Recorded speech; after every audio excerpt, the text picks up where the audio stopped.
പ്രമുഖ ചലച്ചിത്ര പ്രവർത്തകരും സർക്കാർ പ്രതിനിധികളും വിഷയ വിദഗ്ധരും പങ്കെടുക്കുന്ന ഈ ദ്വിദിന കോൺക്ലേവ് നൂതനമായ ആശയങ്ങളും അഭിപ്രായങ്ങളും നിർദ്ദേശങ്ങളും അവതരിപ്പിക്കാനുള്ള ഒരു തുറന്ന സംവാദവേദി കൂടിയായിരിക്കും എന്ന പ്രതീക്ഷ പങ്കുവെച്ചുകൊണ്ട് നിറഞ്ഞ സന്തോഷത്തോടെ ഈ കോൺക്ലേവിൻ്റെ ഔപചാരികമായ ഉദ്ഘാടനം എല്ലാവരുടെയും അനുമതിയോടെ നിർവഹിച്ചതായി അറിയിച്ചുകൊണ്ട് അവസാനിപ്പിക്കുന്നു. ബഹുമാനപ്പെട്ട മുഖ്യമന്ത്രി കേരള ഫിലിം പോളിസി കോൺക്ലേവിൻ്റെ ഉദ്ഘാടന പ്രഭാഷണം നിർവഹിച്ചു കഴിഞ്ഞു. പ്രതീകാത്മകമായ ഉദ്ഘാടനം നിർവഹിക്കുന്നതിനായി ഏതൊരു സിനിമയുടെയും ഷൂട്ടിംഗ് ആരംഭിക്കുന്നത് ക്ലാബ് ബോർഡ് അടിച്ചു. അദ്ദേഹത്തിന് ഈ ക്ലാബ് ബോർഡ് നൽകുന്നത് KSFDC ബോർഡ് മെമ്പറും 2 തവണ കേരള സംസ്ഥാന ചലച്ചിത്ര അവാർഡ് ലഭിച്ച മലയാളത്തിൻ്റെ പ്രിയപ്പെട്ട നടിയുമായ ശ്രീമതി നവ്യ നായരാണ്. Srimati Navya Nair is handing over a clap board which our Honorable Chief Minister will use to ceremoniously inaugurate the Kerala Film Policy Conclave. Thank you. അദ്ദേഹത്തിന് ഈ ക്ലാബ് ബോർഡ് നൽകുന്നത് KSFDC ബോർഡ് മെമ്പറും 2 തവണ കേരള സംസ്ഥാന ചലച്ചിത്ര അവാർഡ് ലഭിച്ച മലയാളത്തിൻ്റെ പ്രിയപ്പെട്ട നടിയുമായ ശ്രീമതി നവ്യ നായരാണ്. Srimati Navya Nair is handing over a clap board which our Honorable Chief Minister will use to ceremoniously inaugurate the Kerala Film Policy Conclave. Thank you.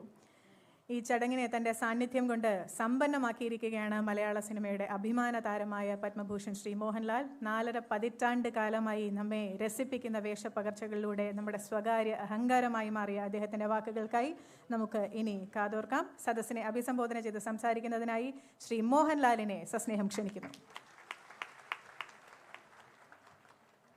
വകുപ്പ് മന്ത്രി ശിവൻകുട്ടി സർ, ആരോഗ്യ വകുപ്പ് മന്ത്രി വീണ ജോർജ്, വേദിയിലും സദസ്സിലുമുള്ള മറ്റ് വിശിഷ്ട വ്യക്തികൾ, എൻ്റെ പ്രിയപ്പെട്ട സഹപ്രവർത്തകർ, നിങ്ങളെല്ലാം ഭാഗമായി ഈ ചടങ്ങിൽ പങ്കെടുക്കാൻ കഴിഞ്ഞതിലും ഈ വേദിയിൽ നിന്ന് എല്ലാവരുമായി സംസാരിക്കുവാൻ അവസരം ലഭിച്ചതിലും ഞാൻ അതിയായി സന്തോഷിക്കുന്നു.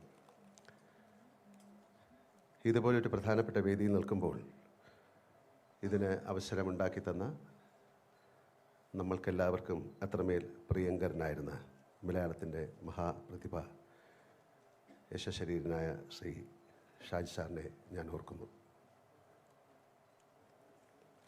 അദ്ദേഹത്തിൻ്റെ അറിവും ഉൾക്കാഴ്ചയും സംസ്ഥാന ചലച്ചിത്ര നയത്തിൽ പ്രതിഫലിക്കുമെന്നും കേരള സംസ്ഥാന ചലച്ചിത്ര നയം മറ്റ് സംസ്ഥാന ചലച്ചിത്ര നയങ്ങളിൽ നിന്നും വ്യത്യസ്തമാകുമെന്നും ഞാൻ വിശ്വസിക്കുന്നു. മലയാള സിനിമ നമ്മുടെ സമൂഹത്തിൻ്റെ പ്രതിഫലനമാണ്. കേരള സംസ്കാരം, സാഹിത്യം, മലയാളിയുടെ സ്വപ്നങ്ങൾ എന്നിവ ലോകത്തിന് മുന്നിൽ അവതരിപ്പിക്കാനുള്ള കലകളുടെ കല എന്ന് വിശേഷിപ്പിക്കാവുന്ന മാധ്യമമാണത്. ചലച്ചിത്ര മേഖല അഭിനേതാക്കൾ, സാങ്കേതിക പ്രവർത്തകർ, എഴുത്തുകാർ, നിർമ്മാതാക്കൾ, വിതരണക്കാർ, തിയേറ്റർ ഉടമകൾ എന്നിവർ ഉൾപ്പെട്ട ഒരു ആവാസ വ്യവസ്ഥയാണ്. മലയാള ചലച്ചിത്ര മേഖലയുടെ ഭൂതം, വർത്തമാനം, ഭാവി എന്നിവ അപഗ്രഥിച്ചുകൊണ്ട് തയ്യാറാക്കുന്ന ഒരു ചലച്ചിത്ര നയത്തിന് ഈ ആവാസ വ്യവസ്ഥയെ പുഷ്ടിപ്പെടുത്താനും ചലച്ചിത്ര മേഖലയ്ക്ക് വ്യക്തമായ ദിശാബോധം നൽകാനും കഴിയും. ചലച്ചിത്ര മേഖല ഒട്ടനവധി അടിസ്ഥാനവർഗ തൊഴിലാളികളുടെ ഉപജീവന മാർഗം കൂടിയാണ്. അവരുടെ ക്ഷേമം ഉറപ്പാക്കുന്ന ഒന്നാകും കേരളത്തിൻ്റെ സിനിമാ നയം എന്ന് ഞാൻ പ്രത്യാശിക്കുന്നു. ചലച്ചിത്ര നിർമ്മാണം കൂടുതൽ ജനകീയമാക്കാനും കൂടുതൽ പേരെ നിർമ്മാണ പ്രക്രിയയിലേക്ക് എത്തിക്കാനുമുള്ള നിർദ്ദേശങ്ങൾ ഈ ചലച്ചിത്ര നയത്തിൽ ഉൾപ്പെടുത്തുമെന്നും ഞാൻ പ്രതീക്ഷിക്കുന്നു. സമർപ്പിക്കുന്നതിനുമായി ശ്രീ പിണറായി വിജയനെ സാദരം ക്ഷണിക്കുന്നു.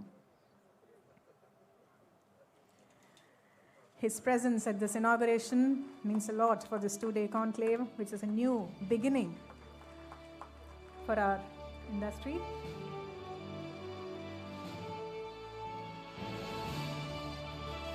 Padma